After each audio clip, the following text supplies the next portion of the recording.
Benar. Sekarang. Sekarang. Mantap gitu.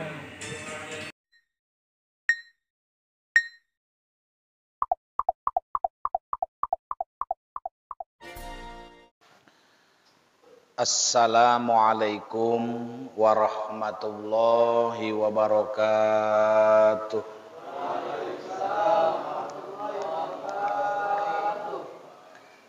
Alhamdulillahi rabbil alamin. Wabihi nasta'inu ala umuri dunya waddin. Wala udwana illa ala zalimin.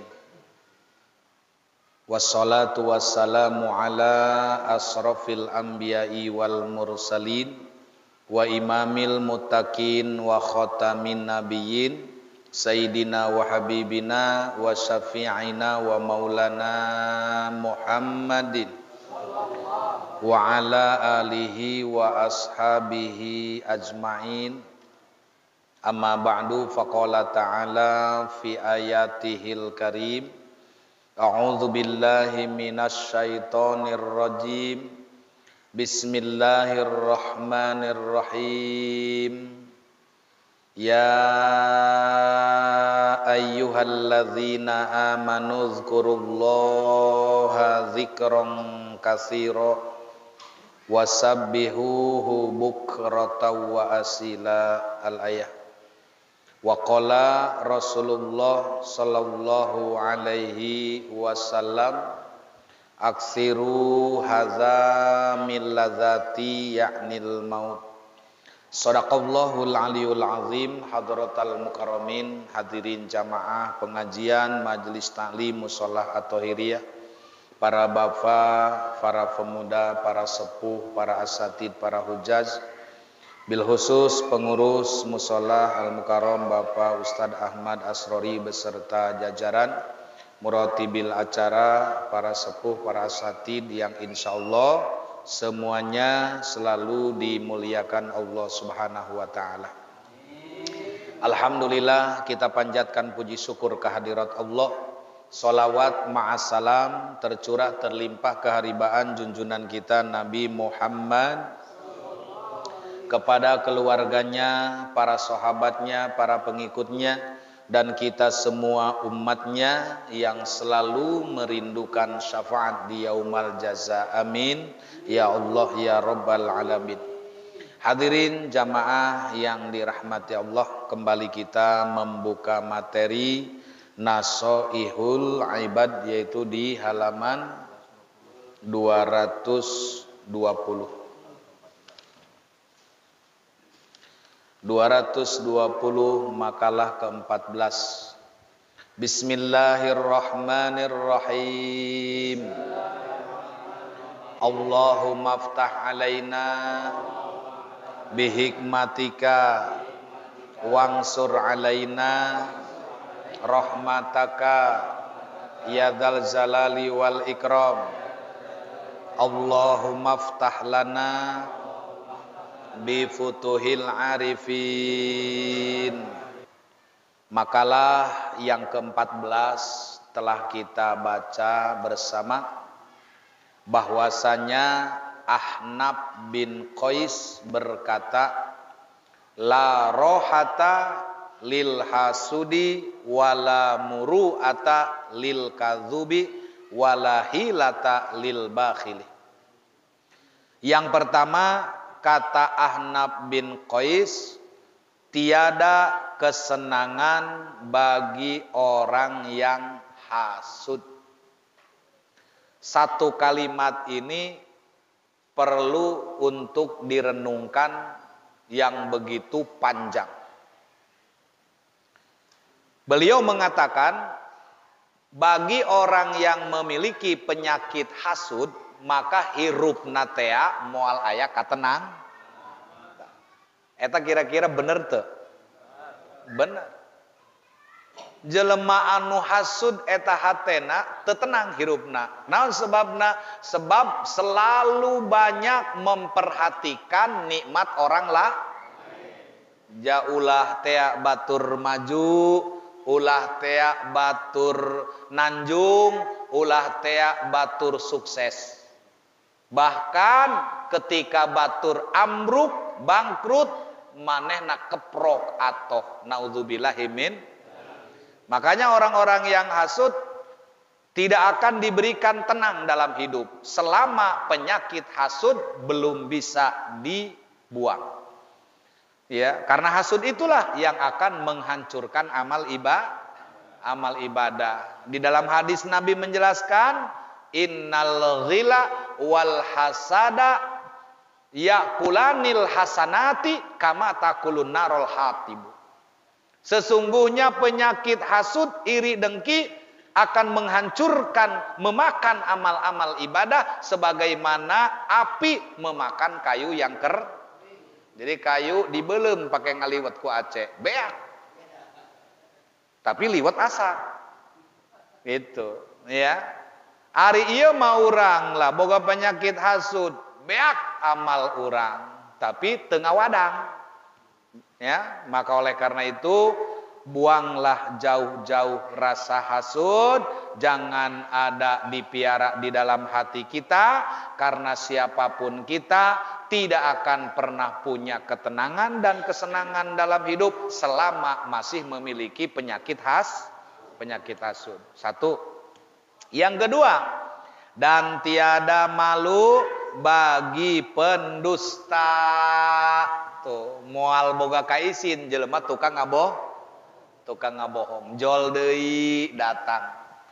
Kayak gisuk datang deui, padahal orang udah pada tahu bahwa dia selalu berkata bohong. Jika berjanji suka mengingkari, ketika dipercaya suka berkhianat. Maka ini termasuk golongan orang munafik. Moal aya kaisin jelema tukang ngabohong. Karena memang pekerjaannya tukang berbohong. Yang ketiga, tiada jalan bagi pendusta. Orang yang tukang bohong, maka nanti di kemudian hari dihilangkan kepercayaannya oleh orang lain. Nges ulah didenge, kabeh ngomong lah nges teh aneh saya mah bohong. Ketika benernya pun dia sudah tidak akan dipercaya. Kenapa? Karena kebanyakan ngebohong. Padahal ada di antaranya dia tidak bohong, tapi tidak percaya orang kepadanya lantaran orang sudah hilang kepercayaan. Nggak ada jalan bagi orang yang berdusta. Jadi benernya pun selalu dianggapnya salah. Kenapa? Karena selama ini dia selalu berbohong. Kalau berterus-terusan dia berbohong, andai kata suatu hari dia benar, maka tidak akan dipercaya. Maka nggak ada jalan. Gang itu sudah nggak percaya, gang ini sudah percaya. Ya, orang manapun yang kenal dengan dia sudah tidak percaya, maka buntu hidupnya. Seperti itu yang dimaksud. Ya. Kemudian tidak ada jalan bagi orang yang kikir dan tidak ada kematian bagi raja.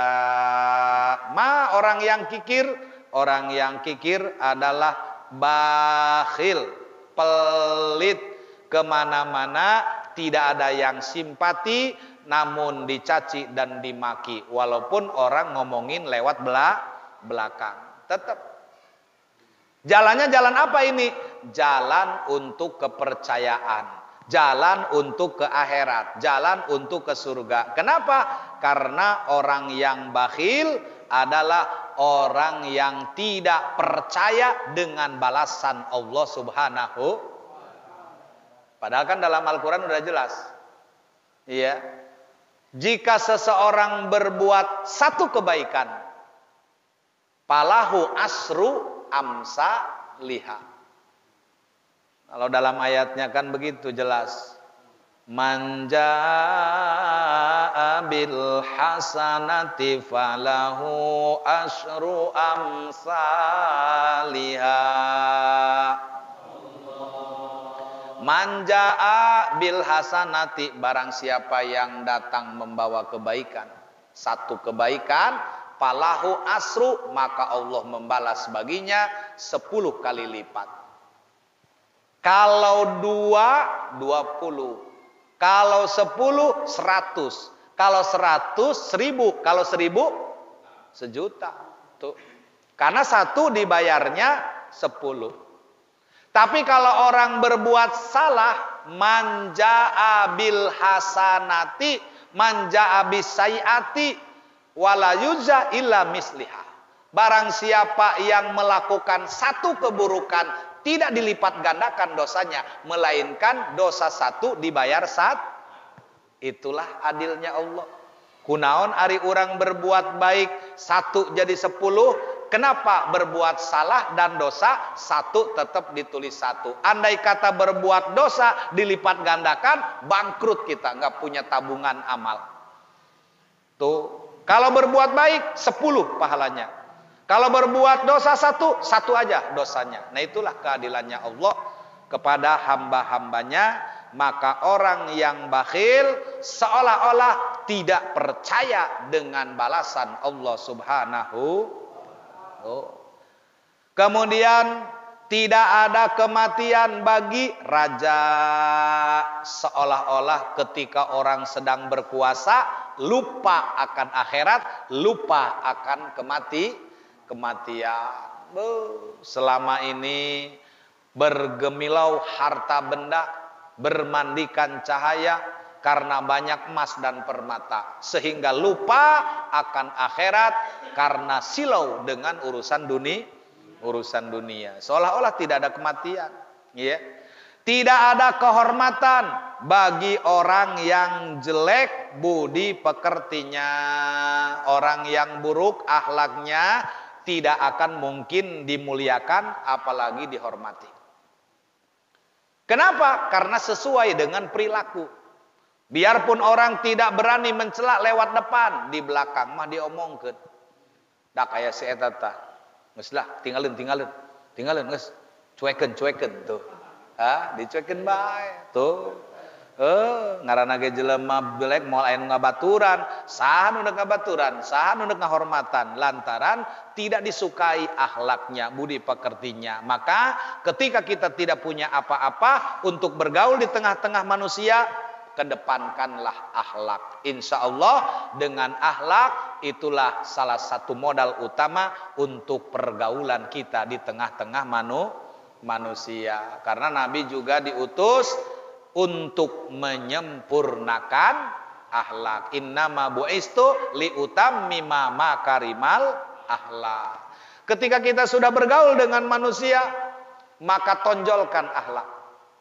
Akhlak itu bagian daripada amaliyah ilmu. Maka orang dituntut menuntut ilmu supaya memiliki akhlak. Maka ketika sudah ditimbulkan akhlak, maka berarti sudah mampu mengamalkan ilmu. Makanya ilmu tanpa diamal seperti pohon yang tidak berbuah, ya. Dan tidak ada yang dapat menolak qadar Allah. Ini adalah takdir. Harus diimani menjadi rukun iman yang ke-6. Mudah diucapkan tapi sulit untuk diamal. Ngomong nama babari. Wabil qadari khairihi wa syarrihi minallahi ta'ala. Percaya kepada papasten ti Gusti Allah, baik jeung buruk nasib datang nanti Allah. Begitu dibere buruk teu narima. Jauh orang mah hayang nu amis bae, embung nu pait mah. Tuh, urang mah hirup tah hayang senang bae, ogah urang susah. Tapi tidak mungkin senang itu selalu datang kepada kita. Pasti suatu saat akan menemui kesusahan, kesulitan. Jeung moal sulit bae, pasti aya kesenang. Di dialah orang kudu bisa nimbang. Manusia itu Allah takdirkan dalam hal baik dan buruk. Kalau selalu baik, nggak pernah buruk, itu mah malaikat. Tapi lamun buruk BUHD-na eta mah setan. Geus lamun urang goreng bae UHD-na setan, mun bener BU burukna malaikat. Tapi manusia ada di antara tengah-tengah kehidupan malaikat dan setan. Maka sekali-kali orang berbuat baik memang kudu baik karena diperintah. Sewaktu-waktu dia berburuk, maka sadarilah keburukan itu. Maka Allah maha penerima tobat manusia dan dibuka lebar-lebar gerbang daripada magfirah Allah subhanahu. Maka ini bicara qada-qadar ini panjang. Ya, karena qada dan qadar itu sesuatu takdir ada dua. Ada yang namanya mugrom, ada yang namanya mu'alak. Takdir mu'alak, nasib yang masih bisa dirubah. Takdir mugrom, takdir qada-qadar, ketentuan yang hak paten Allah. Kematian udah mugrom, nggak bisa dirubah. Najan dibawa ke dokter anu paling spesial. Najan dibawa ke luar negeri, Singapura, ke Malaysia, dibawa ke Italia, ke Amerika, tetap temengpan di ubaran, pada akhirna paeh keneh bae. Tayeu ngaranna mugrom. Ari mualak malah teu kudu ka luar negeri, meuli bodrek ge cager. Tuh ngaranna mualak ieu. Bahkan teu di ubaran ge atuh masih bisa disareatan. Misalna urang menta cai, datang ka kiai-kiai pangniupkeun. Naon nu dieu pencaina bae diinum lantaran yakin cager. Ulah salah bae jelemana. Oh, ieu masalah salah jelema. Kiai horeng lain kiai menta cai salah jampena. Diinum makin bengkak pipina. Ya, kan ieu mah mugrom nyaritakeun mualak. Ai mualak mah artinya nasib manusia itu masih bisa diperbaiki kalau dia mau membuat syariat. Hirup susah eta masih keneh mualak. Ulah waka mugrom. Jadi lamun mugrom timbul keputusasaan. Artinya dia akan bicara begini, lah percuma najan disyariatkeun ge geus takdir ieu mah balangsak tuh. Nantinya kan begitu. Makanya jangan berkata mugrom kalau urusan hidup. Kenapa? Karena manusia semua tidak mengetahui apa yang menjadi qada dan qadarnya Allah Subhanahu. Hanya saja kita diperintahkan menerima ketika diberikan yang buruk, diberikan yang bangkrut, diberikan yang rugi. Karena hidup tidak selamanya manis. Kadang-kadang yang manis jadi penyakit, kadang-kadang yang pahit jadi obat. Itu ya, maka penjelasan yang disebut hasud ialah karohiyatu ni'matil ghair. Dengekeun tah. Nu ngaranna hasud mah benci terhadap kenikmatan yang ada pada diri orang lah. Mun batur menang hadiah ngomong na hatena bangsat doang kunon kasih eta. Kunon lain ka aing. Tuh, eta hasud ngaranna. Nikmat orang lain diharapkan hilang. Cek urang mah ulah bae batur menang nikmat kuduna ka ngaing kabeh. Tah eta ngaranna hasud. Tamani zawali nikmatil ghair, mengharapkan hilangnya kenikmatan orang lain, pindah ke manehna. Nah iyalah namanya hasud. Tapi orang baik mah enggak begitu. Kalau orang yang tidak hasud mah justru tetangganya, saudaranya, temannya diberi nikmat, ikut senang kita.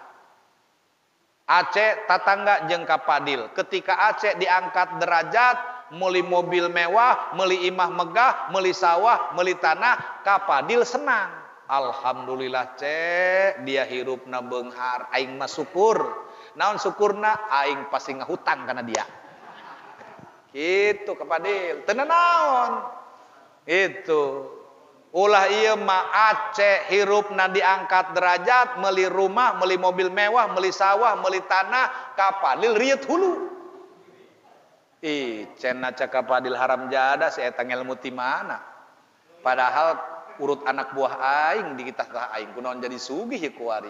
Buah-buah meuli tuyul si eta tah. Nah, kalau seperti itu yang dilarang. Yang harusnya bagaimana? Senang kita. Tetangga sukses alhamdulillah. Batur meuli mobil urang untung. Mana untungna? Bisa make, bisa nebeng, bisa nginjem, bisa ngarental. Tuh. Mun loba duit, babaturan, urang syukur, bising urang aya kasusah, ngahutang. Tapi lamun babaturan balangsa kabeh neuk kasaha. Tuh. Ta eta manfaat. Jadi maksudnya dalam segi syukurnya kita yaitulah tadi pangaruh baela babaturan beunghar masugan. Lain berarti urang ngarep-ngarep urang ieu susah menta bae ka manehna, lain. Bukan maksud. Minimal ada bahasa seperti itu. Ketika orang lain kanan kiri kita maju hidupnya sukses, kita senang, alhamdulillah. Begitu juga ketika kita diberikan diangkat naik derajat dan pangkat, diharapkan sebelah kanan dan kiri jangan panas hati, jangan merasa panas. Kenapa? Karena semua sudah diatur tadi di dalam kodok dan qadar. Itu menurut Imam Mawardi, hakikatul hasadi sidatul huzni alal khairatil lati takunu linnasil afadili. Aya bae ngaran kapadil mah di ujungna tuh, ya. Hakikat hasud adalah sangat sedih terhadap macam-macam kebaikan yang ada pada orang lain. Batur dibere nikmat, urang anu nyeri hulu. Batur anu menang nikmat, urang anu nyeri huntu. Lantaran naon? Kalobaan teuing mikiran nikmat orang lain. Berupa hal-hal yang paling utama, sebagaimana nih kata Nabi dalam sabdanya, ta'amul jawadi dawaun wa ta'amul bakhili daun. Makanan orang pemurah adalah obat, makanan orang kikir adalah penyakit. Mantak jelema kikir mah obat nageh anu didahar unggal poe penyakit. Makin loba didahar makin gering hatena. Terus bae sampai paeh ku akibat kikir, paeh ku akibat hasud. Tapi orang yang sehat jiwa dan raganya, apa makanannya? Obat. Semakin dia banyak mengkonsumsi itu, semakin sehat jiwa dan raganya.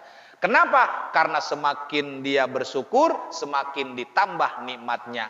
Tapi orang semakin hasud, semakin diberi sempit hatinya. Nauzubillahi min. Cek kalau teh rezeki moal pahili, tebeda orang mancing, ngusep, pamail, ngusep orang dalam satu empang, jam meureun kobakna sarua, laukna ge saru, tah, tidinya orang buktikeun nasib. Papa heula pancing saha anu pangheulana digegel, tuh, tidinya. Walaupun ngarendeng orang, ieu Aceh, ieu kapadil, kobakna eta keneh, tuh. Walaupun beda-beda, ari Aceh mah roti umpanna, ai padil mah cacing. Gitu. Laju nu padil mah teu dihakan. Nu dihakan roti. Naon sebabna? Atuh ja ieu mah keur cager ieu laukna. Lamun keur gering mah wajar dibere cacing. Ari ieu mah keur cager, cek naon cek lauk. Aing mun keur gering mah sok dibere cacing cager. Ja ieu mah geus cager. Makanya hayangna roti. Gitu. Ta eta urang ngusep be satu empang, satu kolam ngarendeng. Eta dina milik rezeki beda-beda. Beda-beda. Aya nu menang 2 kilo, aya nu teu hiji-hiji acan. Tuh. Pastina mah ieu anu teu bebeunangan diuji ku Allah. Hasud henteu ieu nu teu meunang. Pasti hasud. Wah, pasti si ieu mah ieu aya diguna-guna ieu. Tempat aing ieu. Tuh, geus ka mana-mana bae. Nah, padahal itu ujian, diuji adakah dia hasud. Tapi kalau dia menerima, iyalah nu cek kolot teh milik moal pahili. Berarti aing poe ieu keur apes. Geus lah kitu bae. Ulah mawa ka mana-mana segala macam, sebab itu hanya akan mengakibatkan kotornya hati manusia, akan membuat sampah sehingga akan datang banjir dan timbul menjadi penyakit. Tuh. Dalam hal ini sebagian ahli sastra berkata al-adabau, berkata sebagai berikut, al-bakhilu laisa lahu khalilun, orang yang kikir tidak mempunyai teman. Moal boga batur jelema pakhil pada menghindar. Asal aya lempang, aing cenah hampura aya perlu heula. Asal di deketan, hampura jajong mainnya. Pan cenah aya si datang lempang, si datang lempang. Geus jelas di dituna ge. Al-bakhilu laisa lahu khalidun. Orang yang kikir, yang pelit tidak akan punya teman. Moal boga kekasih, hartina moal aya nu karunyaheun lantaran hirupna bahil. Maka oleh karena itu saudara, kita tanamkan kebaikan dengan sesama agar tumbuh kalimat ta'awwanu alal birri wat taqwa wala ta'awwanu alal ismi wal udwan. Saling tolong menolong dalam kebaikan dan takwa, jangan tolong menolong dalam perbuatan maksiat dan dosa. Pentingnya ulama dan umaro. Dalam hal ini Nabi bersabda, sinfani min ummati in solahu solahatil ummatu al umara'u wal fuqaha. Rawahu Abu Nu'aim. Di mana diceritakan dalam hadis, ada dua golongan dari umatku, kata Nabi. Apabila mereka baik, maka umat pun baik. Yaitu pemerintah dan ulama. Sanajan rakyatna bararego, rakyatna pada boloon, pada polongo rakyatna. Tapi lamun dua golongan ieu baik, ulama jeung umaro, maka masalah negara mah. Iya. Cenah negara rungkad naon sebabna umatna ge rakyatna palalongo. Teu jadi masalah rakyat mah, ngaranna ge rakyat ieu. Tapi yang harus baik siapa? Dua golongan, pemimpin ulama dan umaro. Seburuk apapun rakyatnya, kalau ulama dan umaronya baik, maka negara akan menjadi Tapi sebaliknya, umatnya, rakyatnya pada soleh soleha, ngan ulama jeung uramana pada tolol, maka negara akan hancur. Sebab anu mengelola lain rakyat, tapi pemerintah. Rakyat mah masalah, nek bodoh, nek pinter, karena rakyat mah seperti sholat mah kedudukannya makmum. Makmum mah nek bodoh, nek pinter, masalah teu disyaratkeun. Tapi yang disyaratkan benar adalah imam. Tuh, lamun imamna teu benar, rusak kabeh makmumna. Tapi kalau makmumnya doang yang nggak benar, imamnya benar, maka cuman dia sendiri yang rusak. Tapi sholat tetap berjalan dengan baik. Begitulah negara, kalau para ulama dan umaroknya baik, meskipun rakyatnya tidak baik, maka negara akan tetap baik. Makanya dua golongan tadi, ulama dan umaro. Ulama artinya kiai, mu'ina. Lamun umaro, presidena, menterina, gubernurna, kiaina, mu'i, majelis ulama seperti itulah. Iya. Lantahli karayatu wa in kana zalimatan musiatan idza kanatil wulatu mahdiyatan walakin tahlikur ra'iyatu wa in kanat hadiyatan mahdiyatan idza kanatil wulatu zalimatan musiatan. Tuh hadis riwayat Abu Nu'aim. Rakyat tidak akan mengalami kehancuran sekalipun mereka sesat dan jelek, apabila keadaan pemimpin, pemerintahnya suka menunjukkan ke jalan yang benar dan suka ditunjukkan ke jalan yang benar, bisa memberi nasihat dan bisa menerima nasihat. Akan tetapi rakyat akan hancur sekalipun mereka suka menunjukkan ke jalan yang benar dan suka diberi petunjuk apabila keadaan pemerintahnya sesat dan jelek. Jadi negara mah di mana-mana yang membuat maju dan tidaknya bukan dari rakyatnya, tapi dari dua golongan, ulama dan umaro. Itu diantaranya. Ya, hadirin jamaah rahimakumullah, bahayanya akhlak yang buruk ini disampaikan di dalam hadis Nabi, su'ul khuluqi su'mun wasirarukum aswa'ukum khuluqon. Akhlak yang buruk adalah kegagalan, membawa sial. Dan seburuk-buruk kamu adalah orang yang paling buruk akhlaknya. Jadi kalau kita selalu punya keburukan, pasti keburukan itu akan selalu mendatangkan sial. Tidak akan ada hikmah dan berkah manakala ada keburukan. Jadi sial yang ada dalam tubuh kita disebabkan oleh akibat keburukan yang tidak dicongkel dan tidak diperbaiki. Keutamaan akhlak yang baik, Nabi juga bersabda, ahabbu ibadillahi ta'ala ilallahi ahsanuhum khuluqa. Manusia yang paling dicintai Allah adalah orang yang paling baik akhlaknya diantara mereka. Geus lamun urang hayang dikasihi ku Allah, disayangi ku Allah, dirahmati ku Allah, maka perbaikilah akhlak. Jadi disitulah yang dimaksud dengan innama buistu liutammima makarimal akhlak, ya. Kemudian Nabi bersabda, makarimul akhlaki min a'malil jannah. Akhlak yang baik adalah sebagian amal surga. Amal yang buruk berarti neraka akibatnya. Amal baik adalah amalan surga. Maksudnya dengan berakhlakul karimah ini cara untuk bisa masuk ke dalam surga. Karena di surga akan nolak amal yang buruk, tidak akan masuk ke surga ketika dia hidupnya tidak pernah berakhlak. Ya. Menurut Ali bin Abi Thalib, akhlak yang baik itu ada 10. Mana? 1 akal, 2 agama, 3 ilmu, 4 hilim, 4 pemurah, 5 makrifat, 6 berbuat baik, 7 sabar, 8 syukur, 9 syukur, 10 lemah lembut. Ada berapa? 10. Tah 10 teh encan dibahas hiji-hijina. Apa itu akal, apa itu agama, apa itu ilmu, apa itu hilim. Insyaallah dibahasnya nanti ketika kita mengkaji lagi Nasoihul Ibad. Mudah-mudahan Allah memberikan kita sehat panjang umur, ya.